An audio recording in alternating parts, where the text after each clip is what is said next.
Tension is another force we'll have to deal with in this class. And where tensions come from are when you try to transmit forces in things like ropes, cables, chains, or wires.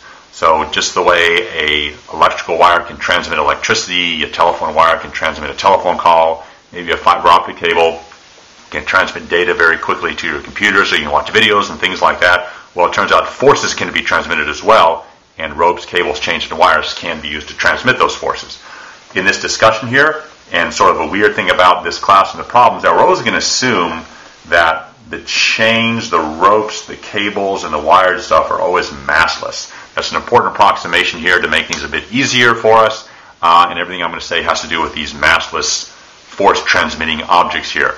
You have to take a more advanced class, probably in graduate school or engineering, before you'll deal with ropes that actually have a mass. It can be important, but for us, all of our force-transmitting objects are going to be massless. And here's how tension works.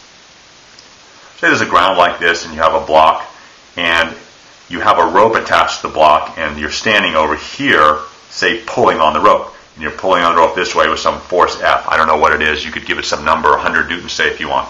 Now, this force here, of course, comes from you internally, your muscles, and you ate your breakfast, so you have energy and stuff, and you're able to provide a force.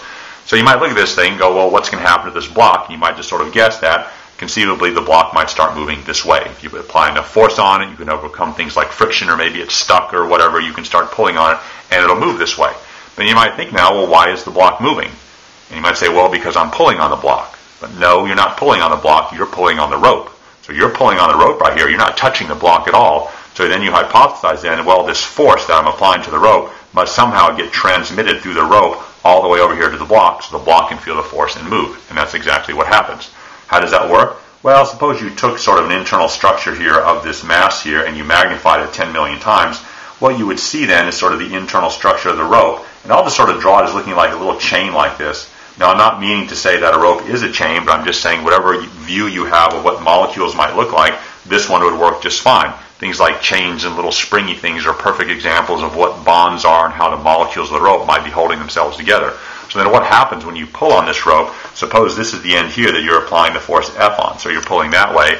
Turns out that this little molecule here will pull on the one next to it with the same force, and this molecule will pull on the one next to it, and this one on the one next to it, and on the one next to it, and so on and so forth, all the way across until, say, this is the last molecule that's actually attached to, say, the end of the block. So say this is the block. This very last molecule will also pull on it with a force F like that.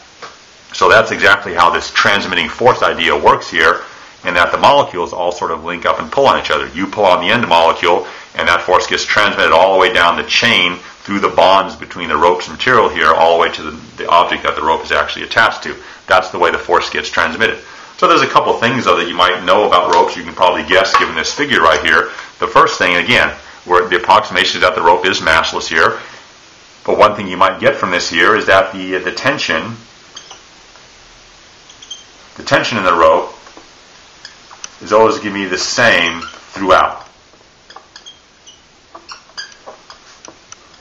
Tension is the same throughout the ropes. In other words, we wouldn't expect if you pulled on the rope with some force F, say 10 newtons, that somewhere in the rope 25 or 30 newtons might appear. That never sort of happens in the massless rope case here. And in particular, whatever force you apply to the rope, that's going to be the same force that will occur throughout the rope. So as long as you have the same rope, the tension in the rope will be the same throughout. So if you pull on one side of the rope with 10 newtons, you'll always see 10 newtons on the other side. It doesn't change as long as it's in the same rope. Now, of course, different ropes can have different tensions, but as long as you contract it to being the same rope, you'll have the same tension in it. The next thing about tension that's very important is that tension always pulls away from your contact points.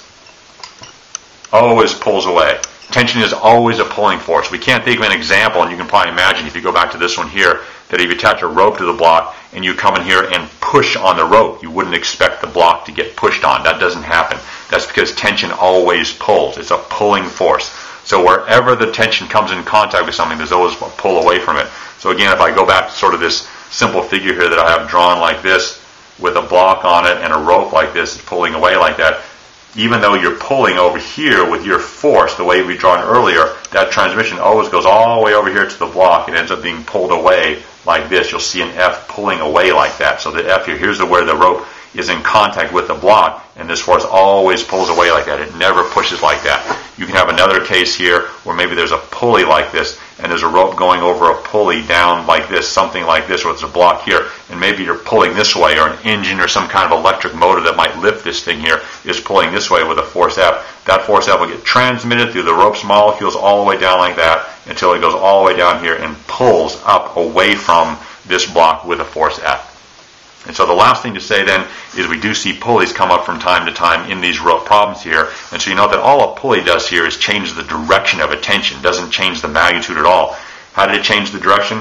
Well, if you look carefully at this figure right here, you'll see that this original force over here that you're pulling on is to the left, and it went over this pulley here, where the force over here is now up. So a leftwards force has now been transmitted to an upwards, changed to an upwards force, but that's just what pulleys do. They just change the direction, but it did not change the magnitude. So if this was, say, a 50 Newton force over here, this one over here will also be 50 newtons. It won't change the magnitude of that at all. So there you go with tension. Tension has to do with forces transmitted through ropes, chains, and wires and stuff. In this class, all of our ropes will not have a mass, zero mass, sort of an approximation. You can transmit these forces because of the way the molecules tie together in these cables, chains, ropes, and wires, and that sort of thing. Tension will always be the same throughout the same rope. Tension always pulls away from the point of contact. And whenever you have a pulley, all that does is change the direction of the tension, never changes actually the magnitude of the tension itself.